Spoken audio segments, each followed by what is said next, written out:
Dati nang sinalakay pero tuloy pa rin ang operasyon ng isang pogo. Arestado ang mahigit 100 dayuhan, kabilang ang 5 pugante at na-recover ang mga gamit sa panloloko tulad ng mga SIM card at scam studio. Pero ang nakakagulantang, may na-recover rin sila rito sa studio na ito na isang papeles at ang nakakakilabot pa, nakita sa nasabing papeles ang di umano'y pangalan ng isang politiko na nasa pwesto pa umano ng gobyerno na dati na umanong pinaghihinalaan na may konektado sa mga umano'y naglipanan ng mga Chinese nationals, kabilang na sa mga di umano'y espiya na nakapasok dito sa bansa kahit na walang kaukulang dokumento, dahil na rin umano sa malaking koneksyon ng nasabing politiko sa gobyerno ng China. At ito na umano ang pinakamalaking huli ng mga otoridad mula nang maipatupad ang Pogo Band. Ang masaklap, kabilang sa mga naaresto ay ang mga kapwa nating Pilipino na nagpapagamit sa mga dayuhan. Kaya isa umano ito sa dahilan kung bakit nananawagan si Senator Coco Pimentel ng isang kaukus sa pagpupulong ng mga senador para mapag-usapan na ang impeachment trial ni Vice President Sara Duterte. Narito ang buong detalye. Ngunit bago tayo magpatuloy, huwag kalimutang i-like, share, subscribe, and click the notification bell for more updates and for more upcoming videos. Maraming salamat! Isang kaukus ng lahat ng senador para pag-usapan kung kailan talaga umano sisimulan ang impeachment trial ni Vice President Sara Duterte. Ito ang itinutulak ni Senate Minority Leader Coco Pimentel. Aniya, dapat gawing prioridad ang impeachment imbis na ang pangangampanya, at balak rin umano niyang kausapin si Senate President Chis Escudero tungkol dito. Matatanda ang una ng nanindigan si Senator Chis Escudero na sa Hunyo na mag-convene ang impeach court at aarangkada ang paglilitis sa susunod na kongreso. Yung kaso namin sa COMELEC was about the leadership of the party. Isira pala ulo nila, sasabihin nila sa akin na hindi pa nila ako kinikick out sa party. Tapos aangal sila na ando pa sa existing stationery ko yung PDP laban, di ba? So, gusto natin. Pakipakinggan nila ako ngayon kung talagang ayaw nila. Aminin namin sa taong bayan na ayaw nila. If this is really a political question, then therefore it is a legitimate political issue. Patuloy naman ang paghahanda ng mga miyembro ng House Prosecution Panel na may naka-schedule na meeting. Nanindigan silang wala umanong naging paglabag sa proseso ng impeachment sa Kamara, taliwas umano sa nakasaad na petisyong inihain ng bise sa Korte Suprema. Sa petisyon kasi ni Vice President Sara Duterte, sinabi niyang maituturing na pag-aksyon ng Kamara ang sariyang hindi pagpapausad sa naunang 3 impeachment complaints mula sa opisina ng House of Secretary General, kaya labag umano sa 1-year ban ang ika-4 na reklamo na pirmado ng mahigit 2 miyembro ng Kamara. Bagamat ng Kongreso at Senado ang may kapangyarihan pagdating sa impeachment, posible umano makialam ang Korte Suprema kung may nakikita umano itong paglabag sa konstitusyon. Pero nagulantang at mas lalong nag-init ang mga mambabatas sa panibago na namang natuklasan ng mga kongresista. Ilang mga dayuhang Chinese na naman kasi ang nahuli at ni-raid ng mga otoridad sa ating bansa. Na base sa report, isa umano ito sa pinakamalaking nahuli ng mga otoridad simula nang maipatupad ang Pogo Band sa bansa. Sa kuhang ito, nagulantang ang daang-daang Pinoy sa ika-5 at ika-6 na palapag ng gusaling ito sa Parañaque City. Sinalakay ng Presidential Anti-Organized Crime Commission o PAOK ang lugar na nagpapatakbo umano ng ilegal na Pogo. Kasama ng PAOK ang mga pulis, Department of Justice at Bureau of Immigration. Hele-helera ang mga Pinoy na nasa harap ng computer. Bukas sa mga monitor ang mga messaging app na nasa wikang Chinese ang ilan sa mga nakasulat. Hindi raw alam ng mga nahuling empleyado na ilegal ang kanilang ginagawa. Customer service ka? Opo. Ng ano? Betting po. Betting? Online betting? Opo. Sinong customer mo? Indian po. Kahit ang Malaysian national na ito, hindi inakalang mahuhuli siya sa unang araw niya sa trabaho. Admin assistant. What kind of assistant? Something like admin on paperwork, or those like help them to hiring or something. As I know, those programs, the company keep their passport, right? But my passport is with me. Pag-akyat naman sa ika-7 palapag, nabisto ng mga otoridad ang halo-halong scam, may investment tax at love scam pa. Pawang Chinese at Vietnamese nationals naman ang nagtatrabaho rito. Mga kababayan nila ang mga biktima. Yang sangkaterbang tabs na yan na online messaging na animoy maraming tao. Pero hindi, dahil iisa lamang umano siya na gumagamit ng maraming phone at maraming foreign SIM card para makapag-register ng maraming account. Saka siya makapagkunwari bilang iba-ibang tao para makapagbudol sa Tascam. Sa kabuuan, higit 400 na empleyado ang nahuli. Hindi raw sila makakalabas dahil hawak ng mga amo nila ang kanilang pasaporte. Kaya dito na umano sila natutulog. Mahigpit rin daw ang seguridad sa lugar. Halos bawat sulok may CCTV camera at ayon pa sa PAOK, may nakahandang exit plan ang mga scammer kung makakatunog sila ng magre-raid. Napaglaman ding may business permit pa ang gusali sa Parañaque Local Government pero entertainment ang nakarehistro. Kaya paalala ng PAOK sa mga lokal na pamahalaan, suriing mabuti ang mga nag-a-apply sa kanila ng business permit.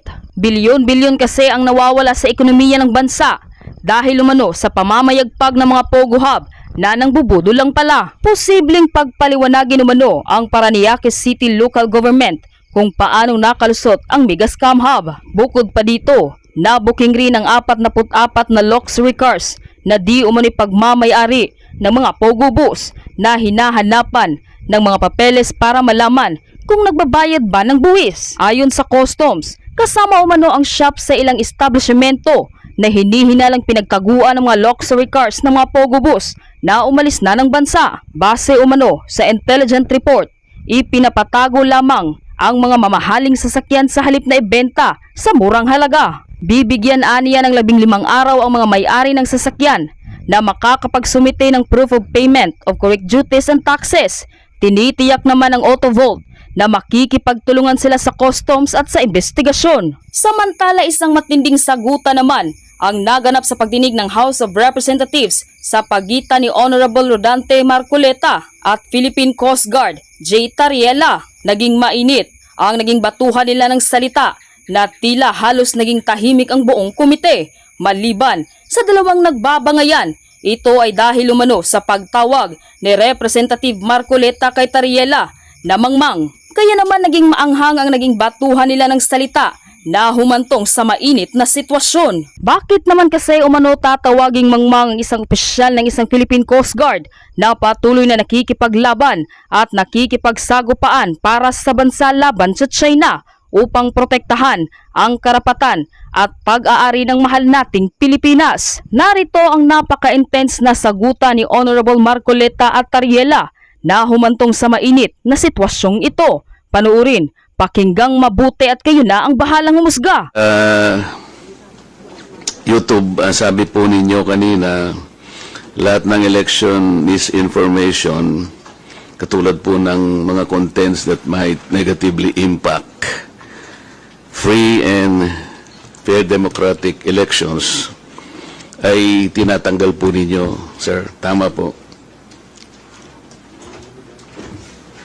Mr. Chair, certain types of election misinformation po, Mr. Chair.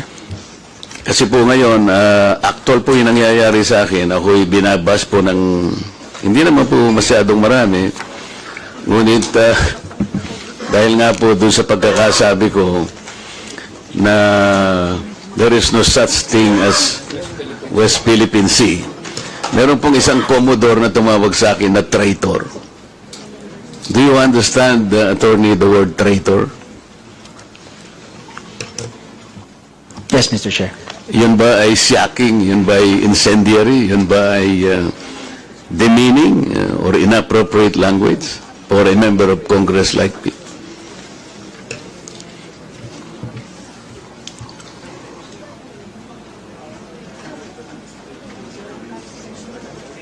Mr. Chair, I don't know the full context of the statement, so I'm unable to provide a comment on that, Mr. Chair. Okay, let's give the context. Nung po kasing nakaraang hearing, ang nagsuggest po na i-educate po natin ang ating mamamayan sa mga nangyayari sa West Philippine Sea, ito po ay pinasimulan po ng CICC. Siya po yung executive director po ang nagsabi na kung ang pag-uusapan po yung complexities surrounding this troubled sea ay kailangan po nating ma-educate, ma-impormahan lahat ng ating mamamayan. Yun po ay sinabi niya sa liwanag ng maraming misinformation, marami pong mga deepfakes, mga fake news. Tama naman po siya sapagkat sabi nga niya, only an informed citizen can repel a fake news. Ako po, sinuportahan ko yung pangungusap na yun sapagkat kailangan lang. Sapagkat hindi naman po pwedeng pag-usapan po natin ang West Philippine Sea ng tayo-tayo lang sapagkat marami rin pong claimants kasi na pinag-uusapan dyan sa bahaging yan ng ating mundo. So, gusto kong pasimulan po yung public discourse nung sinabi kong there is no such thing as West Philippine Sea. Ang ibig ko pong sabihin, if we involve the international community, hindi po nila makita sa mapa yung West Philippine Sea. Hanggat hindi po kasi natin na ipatatala ito do sa pandaigdigang patalaan ng mga dagat, magtataka po yung mga bansang nasa Europa halimbawa. I-google nila o gagamitin pa nila yung mga platapormang ginagamit po, YouTube, Facebook. Hindi po nila makikita sapagkat anyone that googles that particular area of our world, ang nakasulat lang po doon ay South China Sea. Hindi po naman nangangahulugan na pag sinabi natin South China Sea, pag-aari na ng China yon. In the same manner, Mr. Chair, yung Indian Ocean, hindi po pag-aari ng India yon. Yung Gulf of Mexico, Mr. Chair, hindi rin pag-aari ng Mexico. Ang ibig sabihin, gusto po nating iklaro lahat sapagkat ayaw nating payagan na magkakaroon ng misconception, miscommunication. Ang West Philippine Sea, tayo po ang kumilala. Tayo lamang po. Kung tayo lang naman po rito at wala na po tayong kasamang ibang bansa, okay na po sana yun. Hindi po pwede yung ganun sapagkat lalo na ngayon, pinag-uusapan nga po yung panig ng mundo na yan, ayaw nating masabi man lang ng ibang bansa, ano ba yung pinagkakaguluhan dito? Bakit hindi namin makita yung West Philippine Sea? Kasi hindi nga po nakatala. Ang patalaan po, Mr. Chair, yung tinatawag lang International Hydrographic Organization. Ngayon po, yung isang Commodore, tinawag po niya ako na traitor. Nang hindi po niya tiningnan yung konteksto ng pinag-uusapan. Bakit po hindi nyo ipaliwanag sa buong mundo na pinatatala na natin yung West Philippine Sea pero hindi natin maitala-tala. Matagal na pong panahon na pilit nating ipatala, hindi pa po na ipatatala. Kaya sa ngayon, hindi po nire-recognize. Tayo lamang po yun. Mr. Chair, yun pong sinasabi nating West Philippine Sea, ito po yung bahagi ng ating exclusive economic zone. Atin po yun, for the record, kinakailangan pong malaman ng lahat. Atin po yun, kahit anong mangyari, we will fight anybody to the last drop of our blood. Atin yun. Yun ang ating exclusive economic zone. May pangalan o walang pangalan, atin yun. Pero yung isang Commodore na masyadong emotional, tinawag niya akong traitor, Mr. Chair, nang hindi po niya naiintindihan ang pinanggalingan ng pinag-uusapan dito. Pwede po ba tayong gumawa ng kalye, tayo-tayo lang, nang hindi natin ipatata sa barangay o kaya sa munisipyo? Pagkat pumunta ron si Honorable Barbers, may sakay ng isang tricycle at i-waste niya yun. Sapagkat ang gumawa lang doon si Congressman Paduan o sarili niya lang, hindi niya makikita yun, maliligaw yung tao. Yun ang ibig ko po sabihin. Ilagay po natin sa konteksto ng pangmundong pag-uusap ito. Hindi po tayo nag-iisang bansa lang sa daigdig. Yan po yung ibig ko sabihin. Ngayon, kung mag-google po o kung magbablog po yung mga ibang mga tao at ipipilit nila na si Congressman Marcoleta, maka-China pala ito. Mr. Representative po ng YouTube. Kasi pag tinignan niyo po yung YouTube, lilitaw yan. Marcoleta pro-China. Paano po ninyo ipaliliwanag sa tao na hindi po ako pro-China. Eh ngayon po lumalabas, tinignan niyo po yung YouTube. Lalabas po doon na, ewan ko sino po yung gumawa niyan, pero maliwanag na talagang election misinformation, Mr. Chair.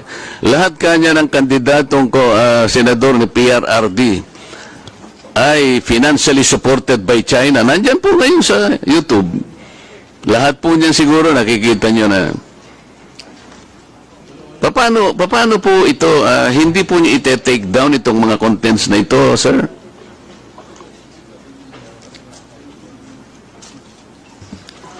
So kung meron pong magre-report ng content, i-assess po yung content against sa mga polisiya po. At, Makikita po ninyo doon, sir, na I was called a traitor at yung statement ko raw is a disservice to the nation. It came from no less than the spokesman of the Philippine Coast Guard. I believe he is here.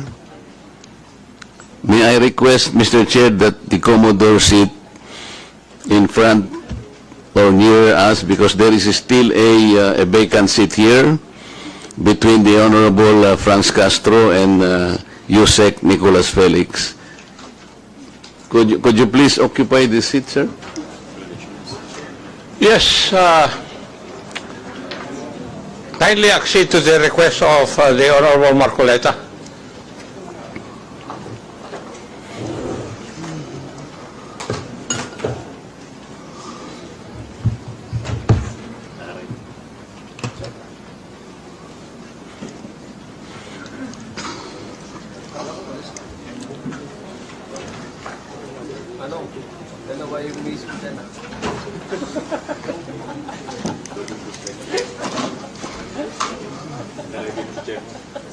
May I continue, Mr. Chair? Please proceed. And thank you for acceding to my request, Mr. Commodore. You just called me a traitor, sir.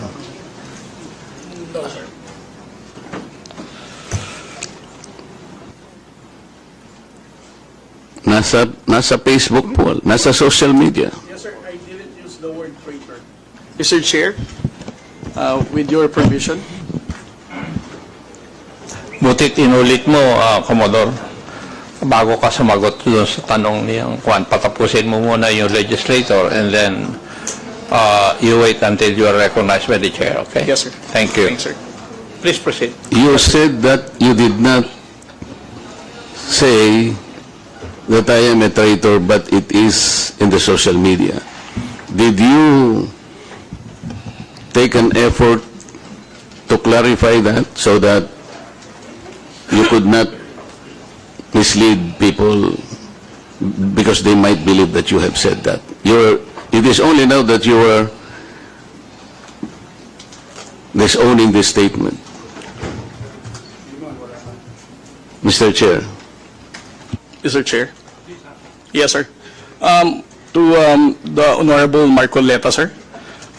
Let's put it on record. I did not use the word traitor in describing your statement that the West Philippine Sea ay kathang-isip lamang po. Let me read my post on X. I stand by the statement of President Bongbong Marcos when he said ang West Philippine Sea ay hindi kathang-isip natin lamang. Ito ay atin, ito ay mananatiling atin hanggang nag-aalab ang diwa ng ating minamahal na bansang Pilipinas. Hearing someone claim that the West Philippine Sea is merely a fabrication of the Philippine government is a disservice and an embarrassment to their entire party, the organization he belonged to, and even their own family. How can the one face the younger generations today and tell them that our exclusive economic zone to the west of our archipelago is non-existent, effectively giving up the fight to assert their rights as Filipinos in the West Philippine Sea? Mr. Chair, sinabi ko ba na katang-isip ng West Philippine Sea? I cannot Mr. Chair. Hindi, kasi ang salita mo dyan, merong nagsabing katang-isip. Sinabi ko ba na katang-isip ang West Philippine Sea? I, Right? with respect to the 19th Congress who passed You- the you have Republic to Act answer my question, 12064, Mr. Chair. the Philippine Maritime Zones Act, sir, the West. Kindly repeat your question. You know, Commodore, the procedures on how we can register the name of a maritime area that we control or that we believe it is ours. You know the procedures on how Yes, to sir. register. Okay. So, ano na po ba, nakarehistro na po ba, nairehistro na po ba natin yung West Philippine Sea? Sir, with regard to your question, there must be a legislation and then submit it to the International Oo nga, meron na po Hydrographic tayong Organization. legislation. And Yes, as a sir. matter of fact, nagagawa na po yung Congress. Kailangan po talaga yon. Yes, sir. Nagpasimula tayo sa administrative order, pero kulang yon. Kaya nga po ang Congress gumawa para tulungan po kayo. Okay, sa ngayon po, sa tagal na po ng proseso, yun po yung dapat ninyong palaging gagawin. Kailangan lahat ng lakas natin gamitin, maparehistro po natin. Pero ngayon, hindi pa nakarehistro. Tama po. Again, sir, answer your question Please. steps by Commodore, step. sandali. Yes, sir. Please answer the question directly. The question calls for a yes or no. No, sir, if it's in IHO, yes, through legislation. Sinasabi ko yung IHO because this is the only world body that officially names a particular area of the sea. Kaya sa konteksto po ng pinag-uusapan natin, kaya ko lang nasabi, sapagkat hindi pa po nakatala, we need the international community to recognize a part of our own. Yun lang po ang punto doon, Mr. Commodore. So kung hindi pa po nakatala, tama po ako, hindi ba? No, sir. You are inconsistent.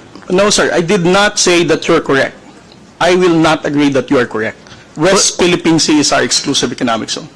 Eh, Mr. Chair, wala tayong dispute that. Sinasabi ko na nga sa iyo, yung sinasabi nating West Philippine Sea is our own exclusive economic zone. This is ours. You and I should fight for it until the last drop of our blood. Ang sinasabi natin dito, kagaya ng nire-request ng CICC, let us educate our people sapagkat ang alam ng mga tao, lahat tayo, ang alam natin, nakarehistro na.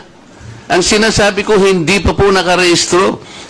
Ikaw ba pwede kang mag-enroll sa isang eskwela nang hindi ka nag-register, nang hindi ka nag-enroll? You answer my question. Of course, sir, there is already a legislation. Kaya hindi pa nakarehistro, Mr. Chair. This is the only point. Let us not create a mountain out of molehill. Bigla mong sasabihin, in response to what I said, kathang-isip, o blah, blah, blah, at lumabas sa traitor. Hindi ka man lang gumawa ng effort, for example, na I did not say that. Ngayon mo lang sinasabi. But you know, people are bashing me. I am pro-China. When is the last time or the first time that I am pro-China?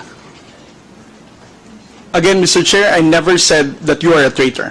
That is clearly posted on my Twitter. Pero hindi ka po nagbigay ng paliwanag na sinabi mo sana doon sa social media din.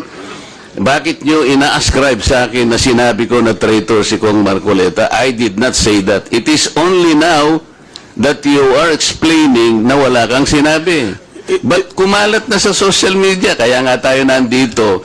These are the excesses and the abusiveness of social media, Mr. Chair. Nangyari na.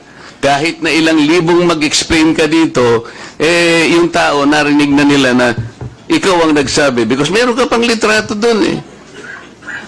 Mr. Chair, No. nobody has ever asked me whether you are a traitor. This was only the first time that I was asked whether you are a traitor or not. You are not even aware na sa social media sumabog yun? Nandun yung litrato mo and they claim that I am a traitor. Ngayon ka lang nagpapaliwanag na I am not a traitor. Pero nangyari na yun.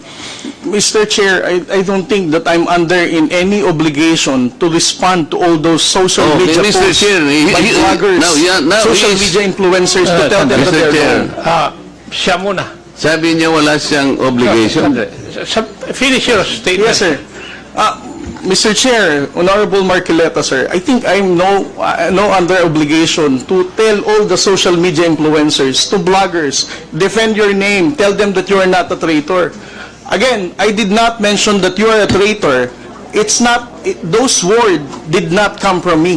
Why would I go to the extent of defending you and you are running for Senate? I might as well be interpreted as running for, supporting somebody for public office. Mr. Chair, clarifying something that is wrong is Have not the floor, political. please. Thank you, sir. Commodore, ang tinatanong lang ni Honorable Marco Reyes that merong lumabas kang statement, siguro binigyan ng interpretation ng ibang bloggers at nasabi na traitor si Honorable Marcoleta. Ang tinatanong niya is, unang-una, alam mo ba ito na ganun ang nangyari? Would you know? No, sir, because when it became a social media popular post, I was not here in the country. I was actually in the official business outside. So when did you come to know about this? I only came to know about it when Congressman Marcoleta called me Gago and Mangmang in one of his interviews. So when was that?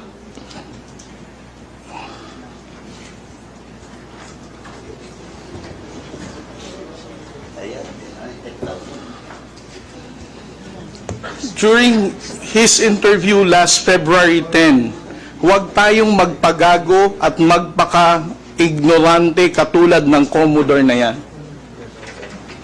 So, at that point in time, ang tinatanong kanina ni Honorable Marcoleta na merong misinterpretation doon sa iyong statement sa social media. Yes, sir. And you did not bother na i-correct man lang yun. Yun ang dinadrive ni Honorable Marcoleta kanina pa. Yes, sir. So, please answer that question.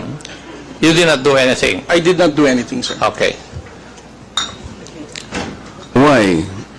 Why did you not do anything? It's because, sir, if I'm going to keep on defending because one, No, as no, I said- no. yeah. You are not supposed Yes. to defend me. Yes, sir. Because if as I it is said- true, Mr. Chair, that he did not call me traitor, but it continues to be there and to be consumed by the public through the social media. I think it is his responsibility to deny it if it did not come from him. That is all I was asking. And I think this is not too big for him to do. Yun lamang eh. Yeah, but he admitted that he did not do anything.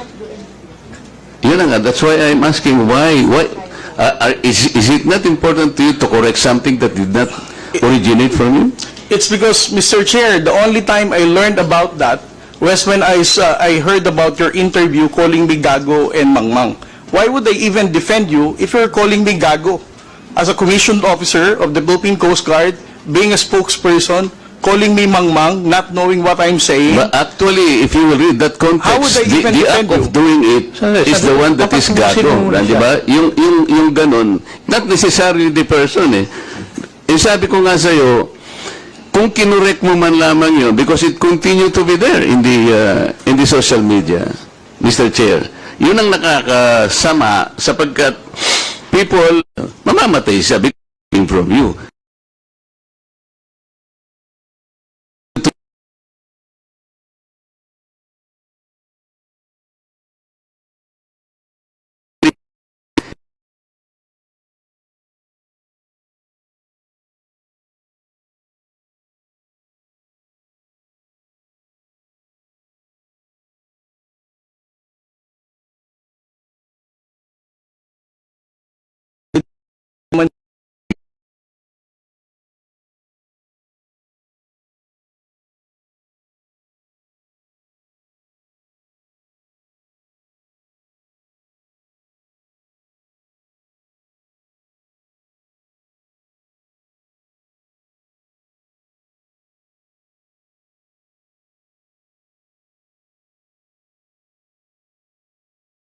Tatagalan talaga. Ganun siguro yung proseso. So yung pong mga ibang vloggers, Commodore, hindi nila ma-recognize. Kaya example ko kanina, ginugugel, wine-waste ni Congressman Barbers, yung kalye na na gawa lang ni Congressman Paduano, hindi po niya makita. So nagkakaroon ng confusion doon. The tendency to be misinformed proceeds from the fact na hindi pa talaga na ipatala, sir. That's the only point, Mr. Chair. Ngayon, kung babalik po sa Google, Mr. YouTube, ito kumakalat, lumalakad, but you're not doing anything to control this. So, ang daming, ngayon nagbabas sila sa akin, si Marcoleta, pro-China. Ngayon, may lumitaw na naman through your platform. Lahat po ng senador na kagrupo ni ganito, lahat po sila ay pinopondohan po ng China. Nandito ngayon. I will show it to you before you leave, sir, na lumilitaw na naman dito. So kasama po ako doon sa grupo na yon na pinipinance ng China.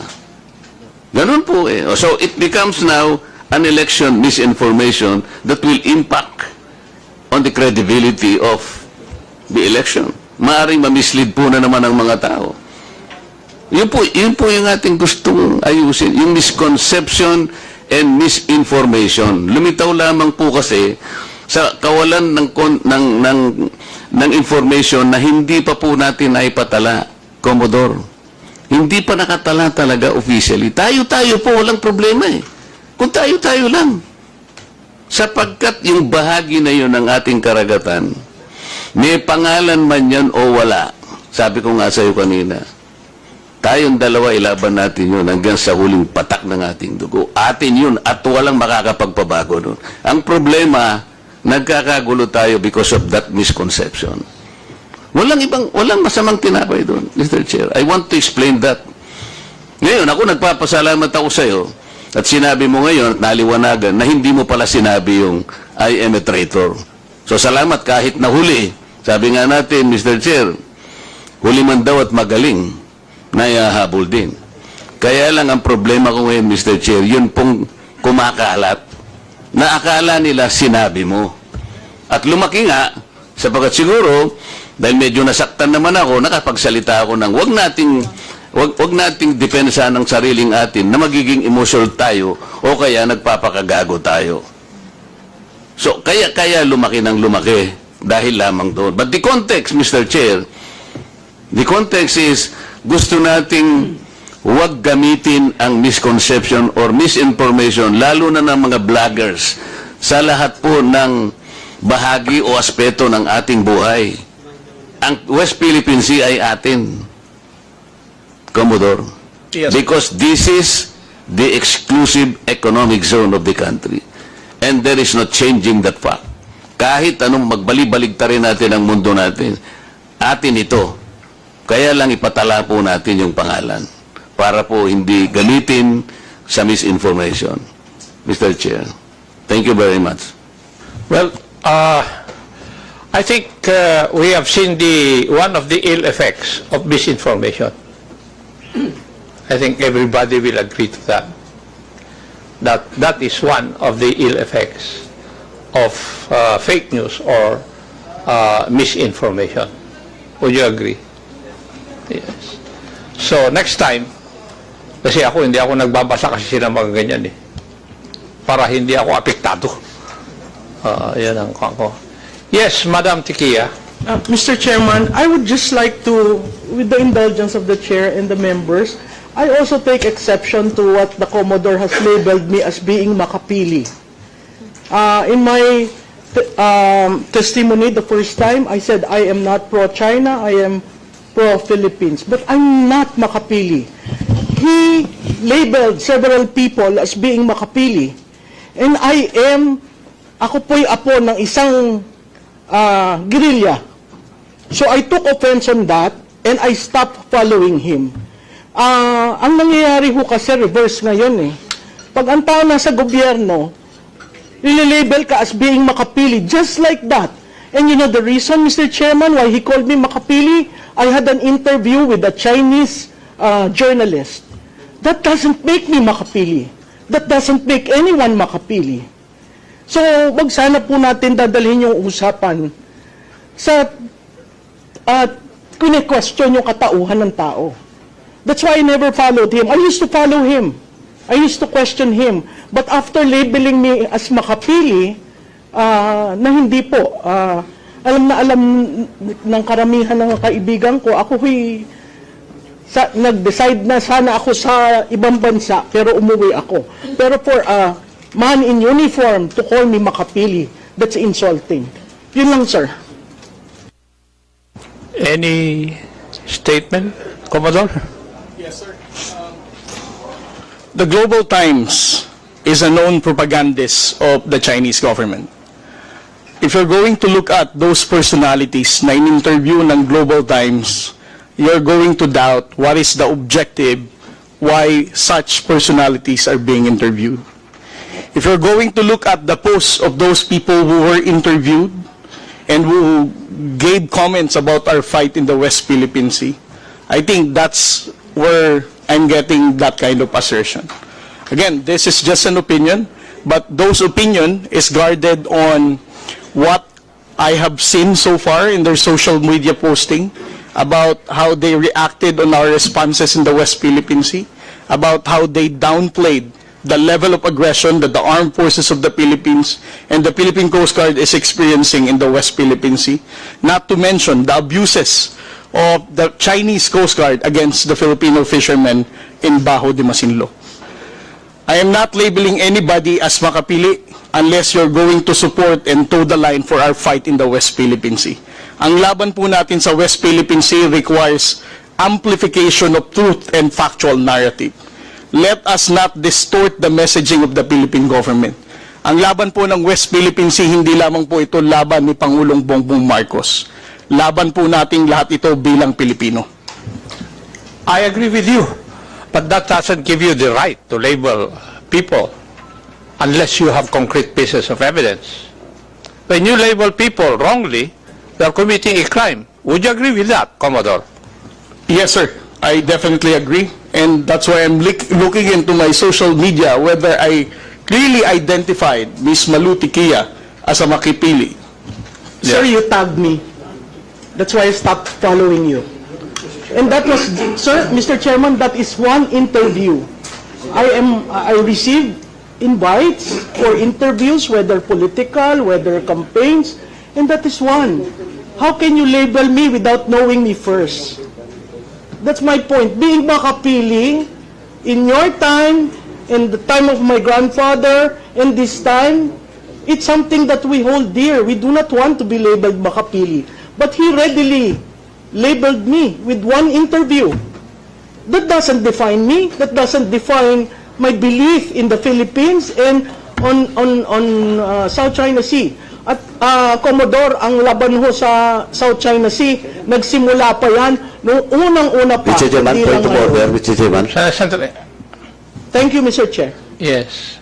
Kaya nga po, nagkakaroon ng hearing na ganito dahil nagiging problema na natin yung fake news Otherwise, this issue would not reach Congress. Ako nga, to tell you frankly, yung mga anak ko ang nagsabi sa akin, smile at nakipagkamayan lang ako kay Honorable Franz Castro. Nililabel na ako na friendly with the left o nag-I5. Anak ko ang nagsabi no, dahil hindi ako nagbabasa ng ganyan Sayang lang yung oras. Kasi I need to discern whether the news presented there are true or not. And that would need time for me to discern or to find out, to validate whether it's true or not. So, never mind. It's just a waste of time. Yun ang aking paningin dyan. That's why I'm not affected kung ano man ang sinasabi. Kaya nangingiti na lang ako pag naiinis si Honorable Marcoleta pag sinasabi na traitor siya. Anyway, Chairman, just I will not anymore raise a point of order, but this is just a reminder to all the members, to all the resource persons. In the hearing, any hearing, we do not allow that exchanges of Mr. Chair, exchanges of accusation against from one resource person to another. We have a different venue for that. And with due respect to Ma'am Malu, Ma'am, sorry po kasi ganito yung rules natin, no? It's between the good Commodore and of course the issue raised by Congressman Marcoleta. Now, we should not attack resource person to that question and attack statements coming from the resource person mismo. Thank you po, Mr. Chairman. Thank you po. Thank you. Before I give the floor back to the Honorable Marcoleta, let me recognize the presence online of the Honorable Maria Rachel J. Arenas. Magandang hapon po. Yes, Honorable Marcoleta, please proceed. Colonel, did Commodore. Okay. Commodore, you graduated from the Philippine Military Academy? I'm 3 weeks short of my graduation. Would you like to say, or you would like to explain why you did not succeed in graduating from that great military academy? Yes, Mr. Chair. As what the chairman, General Acob, knows, we have the honor code among the Cadet Corps Armed Forces of the Philippines. I was charged of cheating with other 7 of my classmates, and it was a gentleman's agreement. If you violate the honor code, you formally file your resignation, and then you just leave, sign the clearance, and get out of the Philippine Military Academy. And that's 3 weeks before my graduation, sir. I never insisted because I respect the honor code. But did you violate the honor code? Yes, sir, we did. That's why I resigned for the good of the service. Okay, but that's not my question.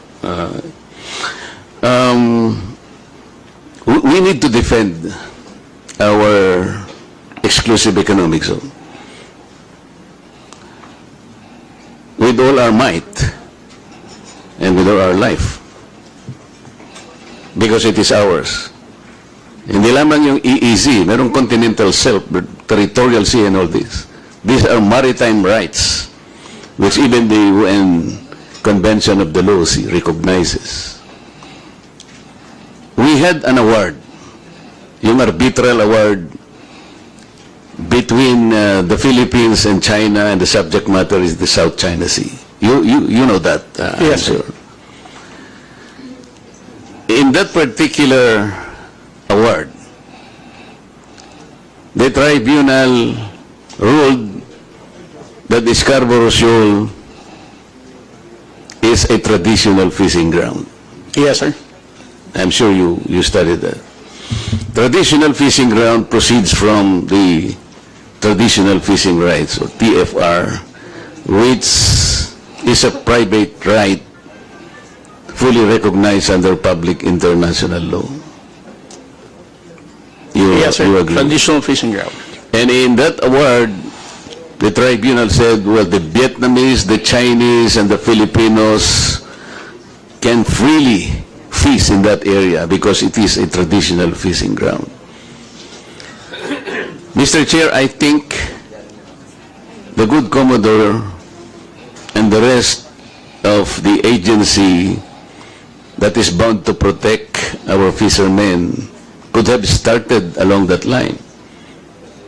Because a traditional fishing right is a private vested right. It does not concern territory. Sa aking palagay, Mr. Chair, mas magandang maging magandang simula yun. Let's talk to China. And I believe China will recognize the traditional fishing right. Because in the year 2000, I will remember that they had an agreement with Vietnam in the Gulf of Tonkin. If you will study that. Nagkaroon sila ng agreement, and they divided that fishing ground among themselves. Something that we can also do para hindi tayo nagkakaroon ng girian. Pinag-uusapan lang naman dyan are the living resources in this particular area.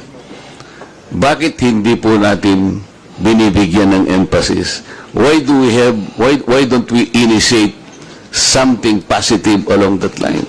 We had the tribunal ruling. Sabi niya, it is a traditional fishing ground. Bakit hindi natin sila kausapin on that basis? Marami tayong jurisprudence, international jurisprudence. In 1974, pag-aralan po ninyo, Mr. Chair, yung mga maritime cases that was ruled by the tribunal. Yung case ng Federal Republic of Germany against parang Holland, and also Great Britain against Holland. Yung alam po ninyo, yung ruling is the same. Kahit siya yung merong reference doon sa sea na yun, it cannot exclude the rights of the other coastal areas to fish sapagkat they invoke the traditional fishing right. I am asking, Mr. Chair, why no initiative has been taken along that line? Mr. Chair? Yes, sir. To Honorable Marcoleta, it's beyond my pay grade to explain why our strategy is not in alignment with that fishery agreement in Bajo de Masinloc. And it's also worth mentioning that the Philippine Maritime Zones Act highlighted that Bajo de Masinloc and its territorial seas, we have sovereignty and sovereign rights over these waters. So on our level, in the Philippine Coast Guard, we cannot go against to the enacted law of the Congress, much more to the national security and foreign policy direction of the President.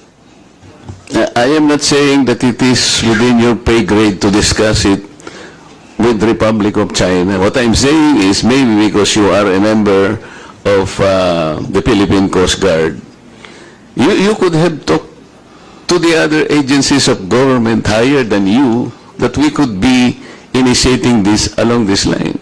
Because we can take advantage of that particular tribunal's decision.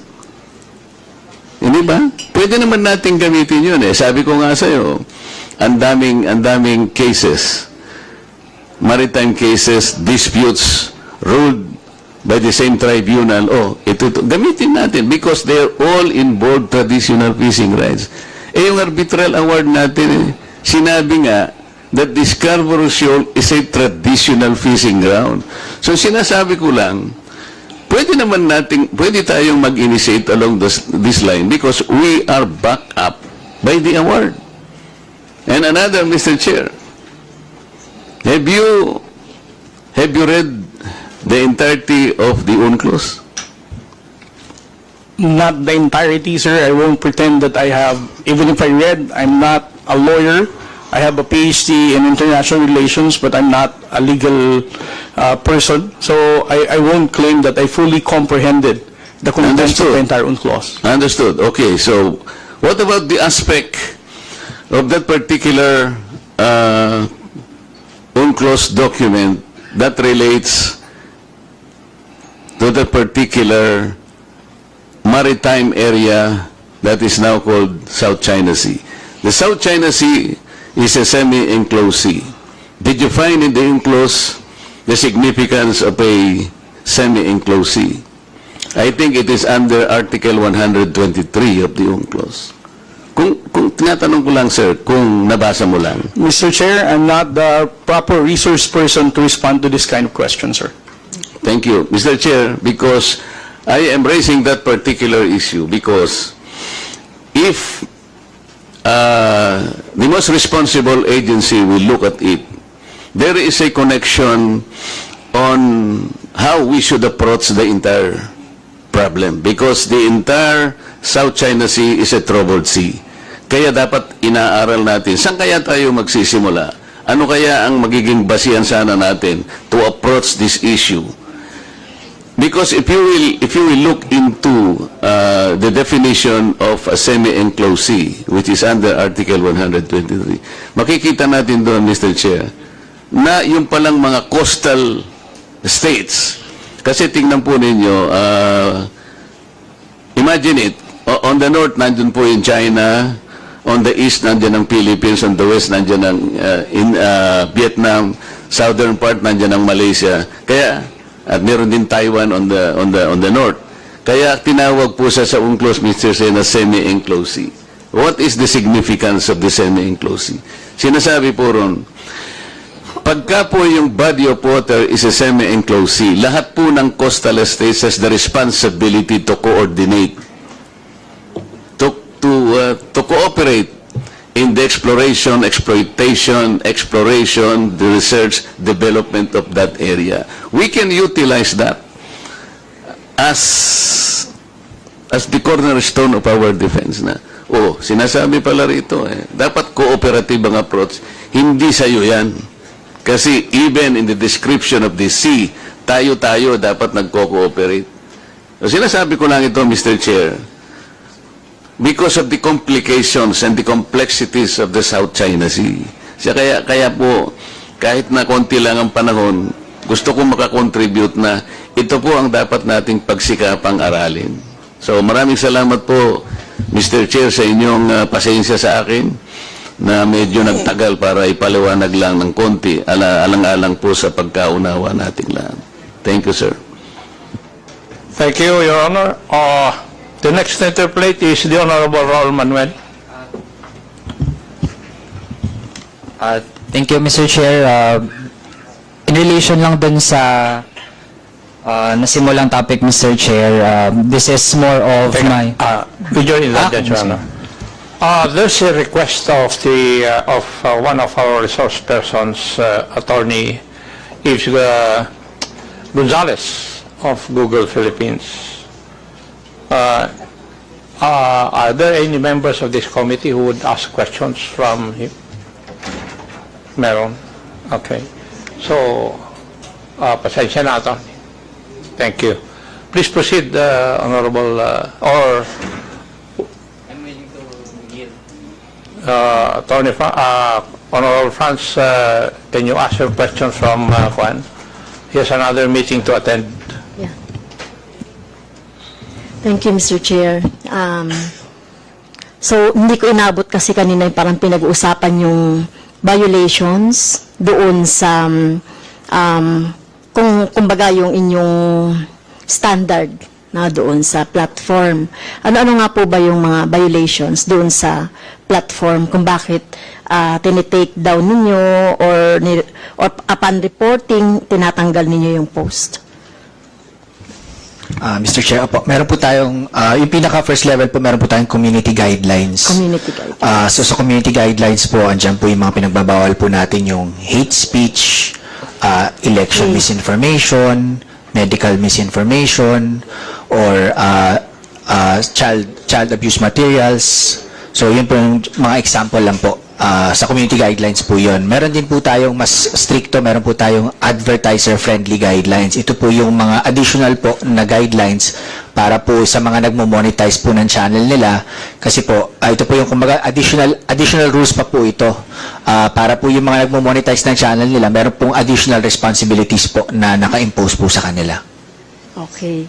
So you have the community guidelines at saka yung advertiser guidelines Advertiser po. So friendly ito naman, guidelines. advertiser at the same time yung mga content creator. Opo. So they have to follow po yung parang, syempre kailangan din nila yung, first of all, merong dapat they follow also yung community guidelines. Di ba? So before, or sabay naman yung ina-apply ninyo. Okay? So yung mga hate speech, yung mga sinasabi ninyo against doon sa, hindi, sinabi na kanina to ni Congressman Barbers, yung tungkol sa mga pagmumura. Di ba? Yung pagsasabi ng threat. Meron ding threat na ganun eh. Well, siguro hindi sa inyo, hindi sa Google, Mr. Chair, yung nagpapakita ng video, Mr. Chair, na parang na-assume na mamamatay ka na. No, so meron akong ganong pero mukhang hindi naman sa kanila.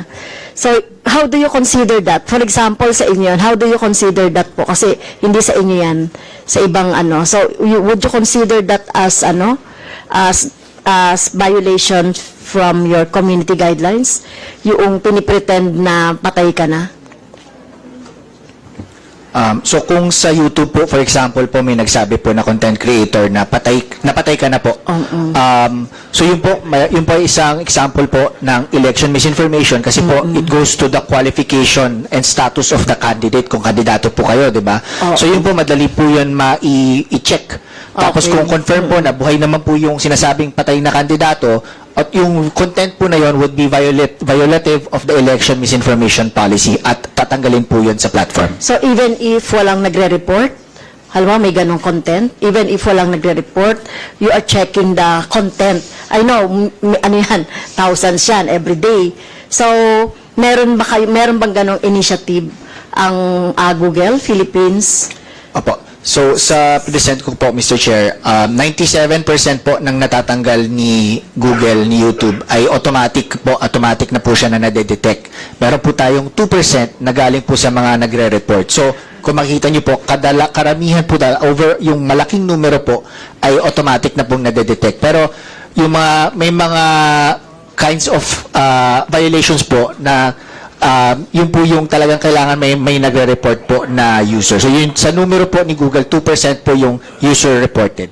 Okay. So, meron kayong mismong mechanisms on your platform to detect or to determine that. Meron kayong mechanisms or you are, sabi nyo kanina, no, 90% you are monitoring. Tama ba yun? Kasi 2% lang yung parang nire-report eh.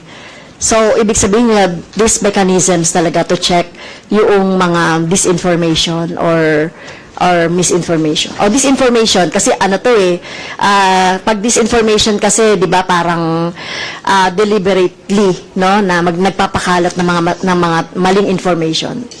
Opo. So, sa huling transparency report po ni YouTube, so 97% po ay na-detect ng AI or machine learning technology po. So 97% po. 2% po yung user reported. So meron pong mga sistema upang ma-detect yung 97% na violation po ng community guidelines ni YouTube. So aside from AI, so how many % is human intervention here? Sabi nga may AI. So ilang porsyento rito yung human intervention? So sa huling transparency report po, sa lahat po ng tinanggal, 97% ay machine learning / AI detected, 2% po user reported, and then 1% po reported by Or impersonation?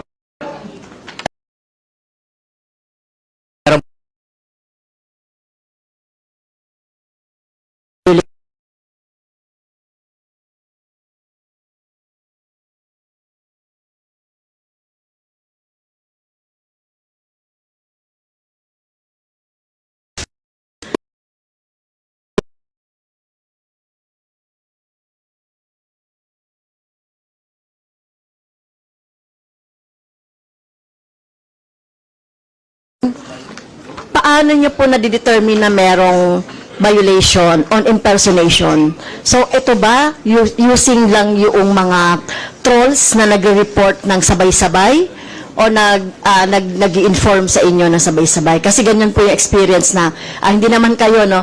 Kaya, Mr. Chair, sa Facebook kasi ito eh, tsaka sa Meta. Kaya gusto kong nandito sana yung Facebook and Meta. Kasi, Mr. Chair, 80 days suspended yung aking Facebook account ng Meta dahil sa impersonation. So, kaya gusto kong malaman din sa Google kung ano yung ibig sabihin nun. So, ayun po, Mr. Chair,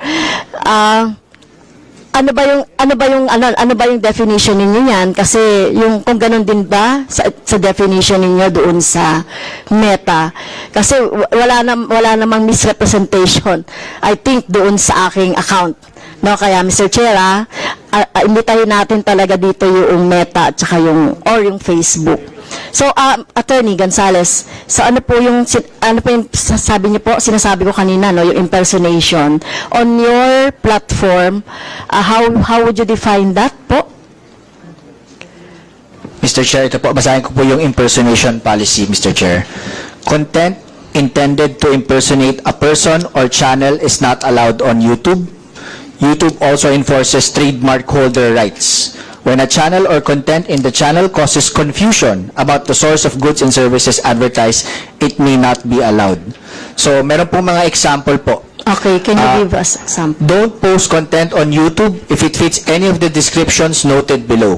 Channel impersonation. A channel that copies another channel's profile, background, or overall look and feel in such a way that it makes it look like someone else's channel. The channel does not have to be 100% identical as long as the intent is clear to copy the other channel. Another example po, Mr. Chair, personal impersonation. Content intended to look like someone else is posting it. Okay. So, ako kasi tingin ko, wala akong binabiolate doon sa, doon sa ganyang definition nyo at kahit na definition in general. So, dahil sinasabi niya, Mr. Chair, na dinidetermine ito ng AI, yung impersonation, di ba kasama yan doon? So, kapag merong nag-mass report niyan, o mga troll farms na nag-mass report yan, automatic ba tinatanggal niyo yung channel?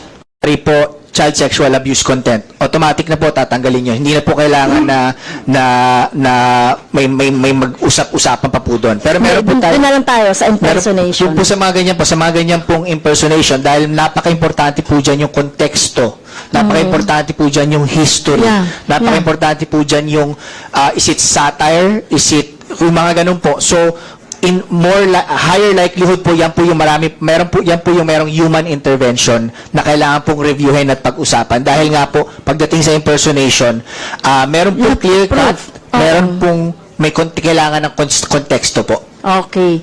So that's the thing na naintindihan ko na yung sa YouTube.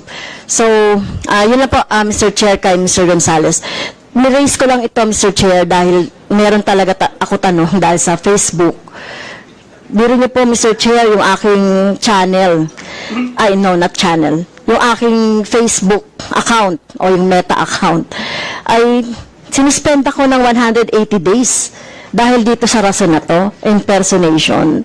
So, wala naman akong inaano doon na impersonate or I am pretending na ibang tao kasi everyday experience ko na yun nanda doon. So, yun na po. Inquiry lang, Mr. Chair, kung ano na po ba yung status ng invitation natin sa Facebook or sa Meta? Kasi sinasabi rito, ang imbitahin natin ay yung Meta Platforms Incorporated, One Meta Way, Menlo Park, dito sa may California. So, ano po bang ibig sabihin nun? So, di ba sila pwedeng magpaliwanag dito? At least man lang itong nagbigay sa atin ng sulat na ito. Dahil alam ko po pag merong nagrereklamo sa kanila na ganito, at ako magrereklamo ko doon sa ginawa nilang pag-suspend ng aking account na 180 days. So, biro yun, kalahating taon, suspended ako dahil sa impersonation. So, gusto ko silang magpaliwanag kasi wala namang due process eh. Hindi nila ako binigyan ng rason bakit nila sinuspend yung aking account, Mr. Chair. So, ano po ba yung status ng invitation natin sa kanila? Well, the two mentioned social media platforms sent their excuse. Yun po yung we will tackle that during the time that we will shall we say tackle administrative proceedings in so far. That's why the reason. Any other member of this committee or the three committees who would have questions to Attorney Gonzales? Attorney, your excuse for the day. You can attend your next meeting. Thank you for coming. Thank you, Mr. Chair. Thank you. I think the next interpolator is the Honorable Raul Manuel. You have the floor, Your Honor. Thank you, Mr. Chair. Before I proceed sa isa kong point, address sana sa mga inimbitahan nating social media personalities. Relation lang dun sa West Philippine Sea, Mr. Chair, kasi ngayon nga, dahil uniinit ang issue na yan, meron talagang labanan ng iba't ibang mga naratibo coming from various sides. Meron din, Mr. Chair, sa bahagi naman ng mga ang gustong tahakin na ay yung primary way para ma-resolve yung issue ay along the lines of provoking war in the area. In fact, Mr. Chair, sa Facebook, meron ding mga kumakalat na pag-shape ng opinion ng mga tao gamit ang AI-generated content. Merong isang Facebook page, Mr. Chair, ang pangalan ay Key to Good Luck, na nagpo-post ng mga AI-generated na mga picture na merong mga sea-based war ships and iba't ibang mga kagamitang pandigma na nakalagay ay mga flag ng Pilipinas tsaka ng US na bagamat distorted, pero para sa mga ordinaryo nating kababayan na pwedeng maabot ng mga ganito, pwedeng yun yung ma-hype up sa kanila na sentimento na karakaraka ay makipagdigma na tayo para sa West Philippine Sea. Ito, Mr. Chair, yung ilan sa mga examples, ayan, pwede kong isend sa ating secretariat for reference, pero halimbawa yung isang AI-generated photo, Mr. Chair, merong 27,000 reactions, may likes, hearts, meron ding haha-react, pero yun, pwedeng kasama na rin dito yung mga fake accounts or posibleng mga bots para lang tumaas, kunwari,